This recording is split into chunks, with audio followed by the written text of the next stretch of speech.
What makes Marvel so entertaining? Bunch of superheroes in stupid costumes flying around trying to save the world from problems that don't even make sense.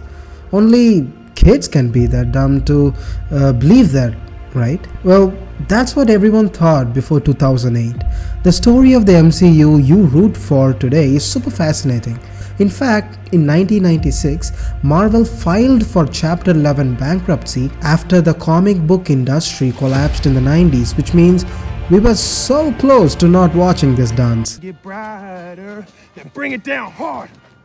Someday, put it together. What are you doing? Dance off, bro. Me and you. So, how did Marvel, from bankruptcy, become the most outstanding franchise ever? What strategies are they following, and can we learn anything from them? Let's find out. First, to avoid getting blipped out of existence, Marvel merged with Toy Biz, a toy manufacturer. They later renamed the merged company as Marvel Entertainment. One of the bright spots was that Marvel was licensing its characters to movie studios. Its president Avi Arad saw the potential in movies, so Fox came up with X-Men, Sony's Spider-Man was a success, the Blade movies were great. It was clear that under the proper guidance, Marvel superheroes could have a home on the big screen. But the revenue for Marvel was super low. The company made only $25,000 from the first Blade film and just $62 million from a whopping $3 billion Spider-Man 1 and Spider-Man 2 brought in. So now the writing was clear. It was time for them to make their own movies. And that strategy worked out pretty well, I think. To kickstart the entire movie thing, the studio needed help to get funding. Ultimately, Merrill Lynch took a massive risk by lending $525 million. But the first movie, directed by Jon Favreau with some guy called Robert Downey Jr., showed the potential. I am Iron Man. The Iron Man movie made $102 million in the first day alone. And that movie led to the Avengers years later that crossed the $1 billion mark. And the rest was history. One of the greatest strengths of Marvel is its storytelling. Franchises get crushed because of exhausted creativity. Just ask Narnia, Ice Age, and the recent Terminator movies. They are just bad. But Marvel manages to be engaging, although some of its recent ones are... You think I'm a movie star? Well, I am. But I am also an Eternal. Comedy. Don't do it! This was fun! No!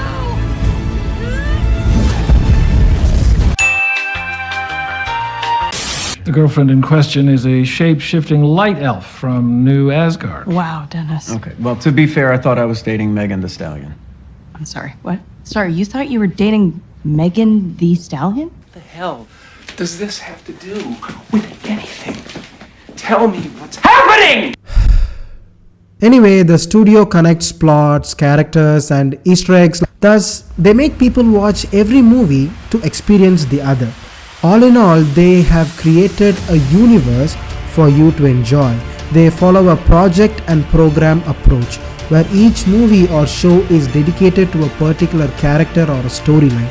Thus, they systematically build the universe. Now, this universe building strategy is also being used by businesses too. Apple is a master at this, where each product connects the others in terms of experience and ease of usage, thus forming an ecosystem.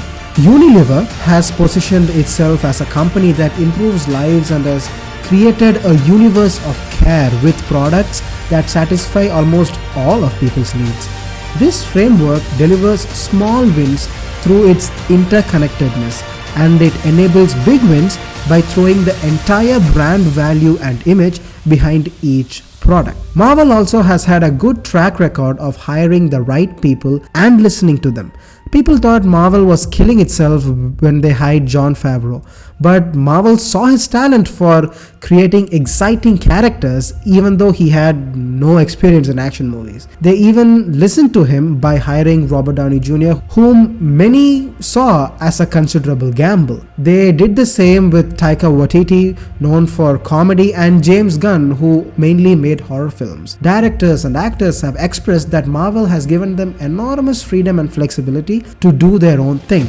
Even in businesses, it is found that hiring people from diverse backgrounds and experiences is better than hiring one with that industry-specific experiences. Now, the benefit of this cross-industry experience is that they often focus less on what the company does and more on people and structures. They get creative and ask questions.